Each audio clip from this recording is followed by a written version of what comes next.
Hello, doing a study on spiritual investment versus monetary accumulation. This is part two. The paradox of persecution. As spiritual wealth holds such profound and transcendent value, a paradox emerges. Why all the fighting against it? Why do countries go out of their way to put followers of religion out of the picture, resorting to persecution, suppression, and outright violence? The answer lies in the nature of spiritual power and its inherent conflict with earthly power and control. Spiritual conviction often provides individuals with an ultimate loyalty and a moral authority that supersedes the demands of the state, the marketplace, or popular culture.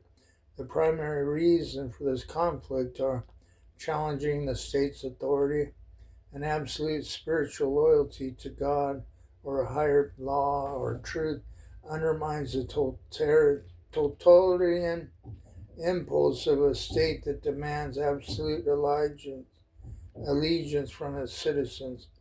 A person with deep spiritual wealth cannot be fully controlled by threats or loss of promises of gain, as their ultimate reward is external to the prosecutor's grasp.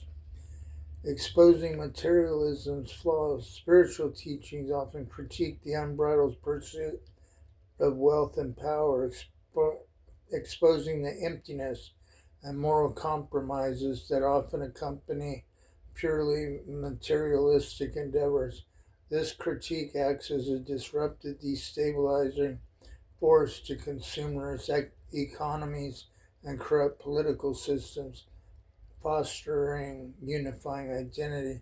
Religion often creates a deeply bonded community that transcends national, tribal, or political lines. This alternative, powerful, and often international identity is seen as a threat to the state's desired homogeneity and control.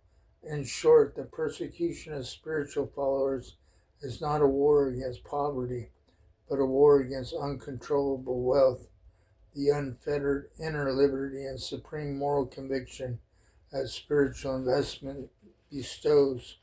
The burden of prophecy, the text of Isaiah 6. This tension between the human earthly response and the divine call is powerfully encapsulated in the 6th chapter of the book of Isaiah. The prophet Isaiah is given a vision of God in the temple, and having recognized his own unworthiness, is purified by his seraphim. He then hears the voice of God asking, "Whom shall I send, and who will go for us?" Isaiah's immediate and passionate response is, "Here I am, send me."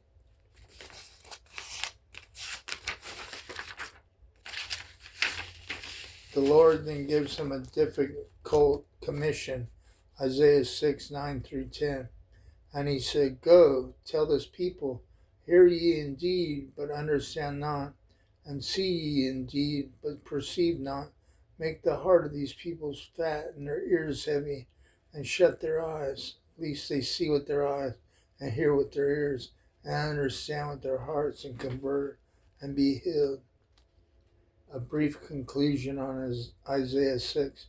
This chapter describes the spiritual investment of a prophet, a willing surrender to a divine call, and the devastatingly discouraging earthly return he has promised. Isaiah is not sent to succeed in worldly terms, for example, making the people understand and obey, but to testify to a truth that the majority will deliberately reject.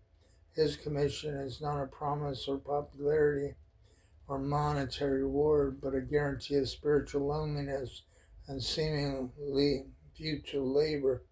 It powerfully illustrates that the value of a spiritual labor is not in its acceptance by the many, but in its perfect obedience to the source of its calling. Conclusion: reclaiming incorruptible value. This paper's message is clear. The current societal standard for investment, one that champions the fleeting value of monetary gain, profoundly misunderstands the nature of true wealth. The reluctance to engage in spiritual mining is based on a false economic model that fails to account for incorruptible assets like inner peace, purpose, and eternal inheritance. While the pursuit of the supreme wealth often invites resistance and even persecution from those who fear what they cannot control, the commitment of figures like Isaiah proves its enduring value. To conclude, here are a couple ways we can begin to discover spiritual wealth. Reallocate investment time. Intentionally and consistently reallocate time and energy currently dedicated solely to consumption or material gain towards spiritual practices. For example, replacing passive consumption, hours of scrolling, with dedicated time for contemplation, selfless service, or study of profound texts. Practice gratitude and detachment. Systematically train the mind to focus on what is already possessed, gratitude, rather than what is desired, lack. Simultaneously practice detachment from material outcomes, recognizing that external events do not define one's inner worth or spiritual standing. These shifts are the internal ledger from one obsessed with external loss or gain to one focused on intrinsic, unassailable peace. So yeah, you have a better life if you follow the Spirit, but you could be persecuted for it.